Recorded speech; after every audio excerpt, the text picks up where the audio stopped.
تو اللہ نے جو اصول بیان کر دیا وَذَرُوا ظَاهِرَ الْإِثْمِ وَبَاطِنَهُ، سارے گناہوں کو چھوڑنا پڑے گا. تو ابھی رمضان آنے والا ہے، اس سے پہلے اپنی ایک لسٹ تیار کریں. یار والدین کے معاملے میں میرا سلوک، بیوی بچوں کے معاملے میں میرے حرکتیں، اور تنہائی میں کیا کرتا ہوں، بری فلمیں تو نہیں دیکھتا، اور بد نظری تو نہیں کرتا، نماز میں سستی تو نہیں کرتا، اور جو ہے جتنے بھی گناہ ہیں، کہیں میں نے مالی لین دین میں گڑبڑ تو نہیں ہے، کسی کے پیسے میرے ذمے ہوں جو نہ دیے ہوں، یا اگر آج میں مر جاتا ہوں تو کسی کو کیا پتا میں نے کس کے پیسے لیے ہیں، کوئی وصیت نامہ میں نے لکھا ہوا ہے. یہ ساری چیزوں کی لسٹ تیار کریں اور پھر آہستہ آہستہ گناہوں سے بچنے کی کوشش کریں.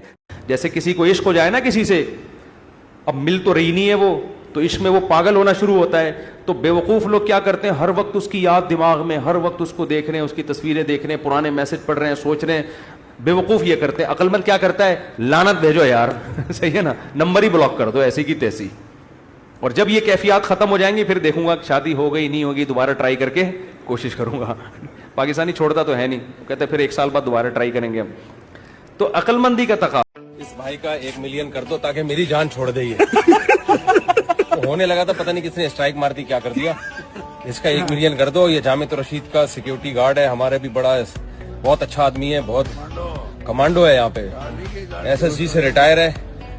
تو کچھ لاج رکھ لو بیچارے کی. 1 ملین کر دو یار میری جان چھوڑ جائے گی.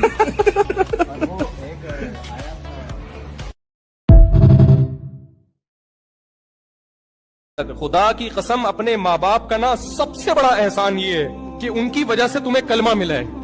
کچھ بھی نہ تمہارے ماں باپ کا تم پر احسان ہوتا نا، کچھ بھی نہ ہوتا، نہ کھلاتے نہ پلاتے، گھر سے نکال دیتے.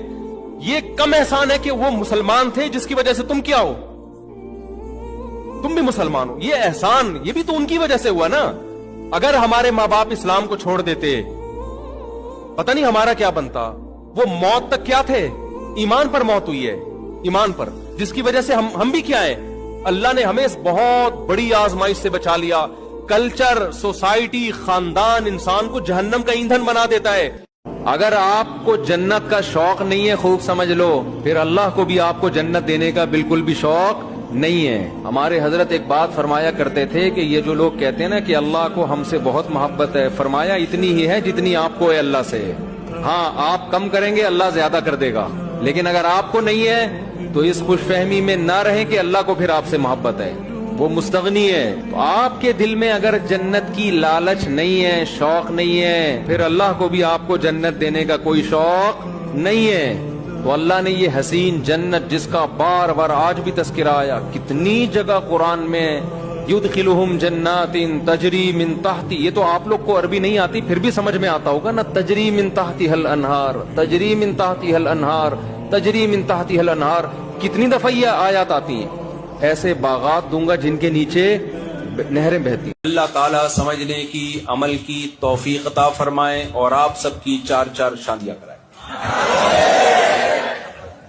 جس محبوبہ پہ آپ مرتے تھے، صبح شام اس کے نام کی تسبیح چھپتے تھے، اور میری ابا میری شادی یہاں ہوگی تو میں کروں گا ورنہ میں مر جاؤں گا، میں اس کے بغیر نہیں رہ سکتا.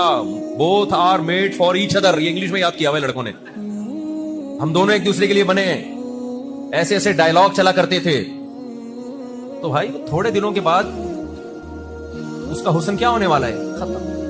ٹھیک ہے، انسان کو محبت ہوتی ہے، دل مائل ہوتا ہے، یہ نیچرل ہے. اس کو ایک حد سے آگے لے جانے کی کوشش مت کرو.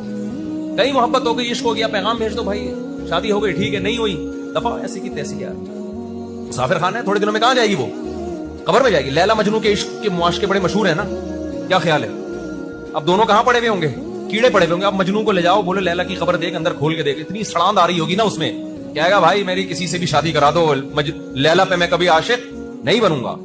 ادھر روح جسم سے نکلی 2-3 دنوں میں باڈی کا ایسا حشر ہوتا ہے، اللہ بتاتے ہیں